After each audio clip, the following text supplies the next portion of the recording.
She folded the letter slowly, the creases forming not only through the parchment but through the very assumption she had long rested upon. The world had not changed, the trees still rustled gently in the April wind, the gravel crunched beneath her feet, but something within her had shifted, and the countryside would never appear quite the same again. Elizabeth walked alone beneath the thin veil of spring sunlight, the corners of Darcy's letter clutched in her gloved hand, her mind turning over each word again and again with growing clarity and a deepening sense of shame. She could recall no moment in her life when she had been so completely wrong, nor so painfully aware of the consequences. Every judgment she had formed, of Darcy's character, of Wickham's innocence, of her own insight, was now cracked like glass struck from behind. How easily she had believed Wickham's smooth assertions. How confidently she had nodded at his stories, never once pressing for proof, for evidence, for reason. How indulgently she had laughed at his tales of injustice, eager to find in Darcy a villain she already despised. Her pride, not the boisterous kind that Mrs. Bennet displayed, nor the petulant kind Kitty wore when overlooked, but the quiet, self-satisfied pride in her own discernment, had blinded her. She had thought herself wise. And yet, her wit had failed her. She had thought herself clever.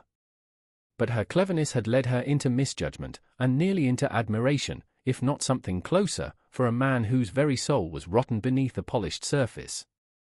Wickham, whose easy charm and false modesty had deceived not only herself, but nearly everyone around her, had sought not merely fortune but ruin. Had he succeeded with Georgiana Darcy, it would not have been a marriage, but a theft.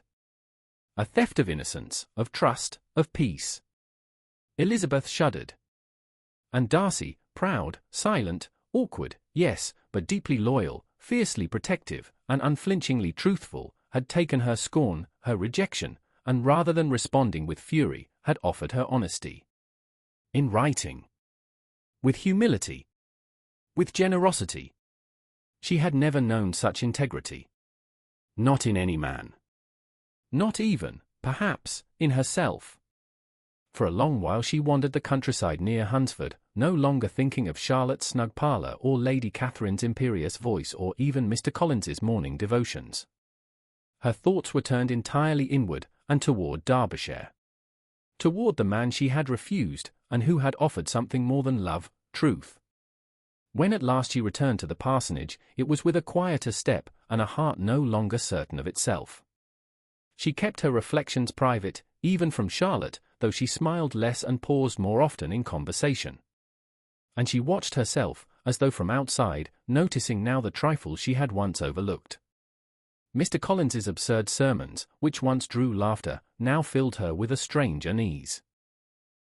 Not because he had changed, but because she had. His obsequious praise of Lady Catherine, his arrogant condescension, his pretense of wisdom, all of it struck her not as harmless but dangerous, particularly in a world where men like him were given influence over women like Charlotte. Elizabeth had once pitied Charlotte's practicality in marrying him. Now she feared it. She left Hunsford with a deep sigh of relief, her aunt and Uncle Gardner arriving as agreed, and the journey back to London passing in quiet conversation and casual observation. But Elizabeth was no longer fully present.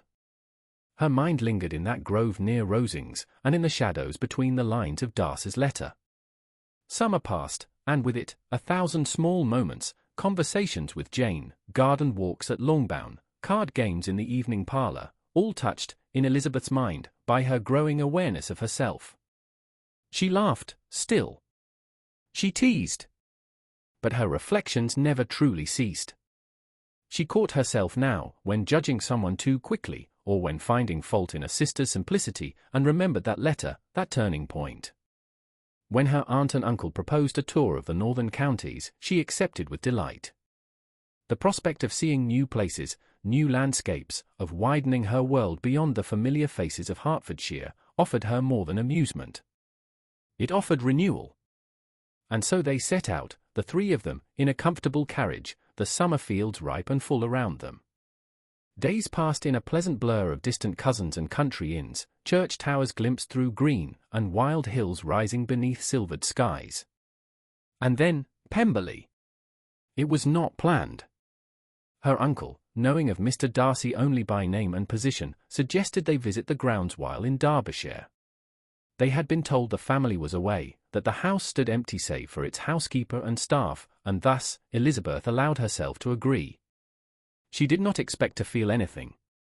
But as the carriage turned onto the long, shaded drive, and the trees parted to reveal the stately front of the house, its stone weathered, its lawns unblemished, she felt something tighten in her chest. It was not grandeur that struck her, but grace. Not opulence, but order. Everything at Pemberley seemed touched by quiet dignity. Inside, the housekeeper, a warm, matter-of-fact woman, guided them through rooms bathed in natural light, where portraits gazed silently from panelled walls. They paused before one likeness in particular, tall, upright, dark-eyed, unmistakably Mr. Darcy. Elizabeth stood before it longer than necessary, her gaze drawn not only to the skill of the artist, but to the man behind the canvas. And as the housekeeper spoke of his kindness, his fairness, his generosity towards servants, his care for his sister, Elizabeth felt each word like a breath across a wound not yet healed. This was not the Darcy she had imagined. This was not pride. This was character. And just as her breath settled, and her cheeks cooled from the weight of all she had seen, she turned and saw him. He was there. Mr. Darcy, walking toward them, unaware of her presence, accompanied only by a few dogs and a look of quiet contemplation. He stopped when he saw her, surprised, uncertain, and then, after only a beat of silence, he bowed. She curtsied, barely able to speak, her heart pounding not with fear but with wonder. His manner, once so cold and guarded, was transformed. He was gracious, polite, attentive to her uncle and aunt, inquiring after her family, after Jane, with a delicacy and openness that no longer masked discomfort, but revealed thoughtfulness. She could not fathom it. He had every right to ignore her, to turn away, to resent her presence. But instead, he asked if she might consent to meet his sister. Georgiana, shy, accomplished, and kind, greeted her not with suspicion, but with warmth, clearly aware of the esteem her brother held for this particular guest. And in those days that followed, walks through the grounds, conversations in quiet corners, Elizabeth saw Mr. Darcy anew. Not just through the lens of his letter, or the eyes of his servants, or the echo of her own regret, but through his presence. He listened. He responded.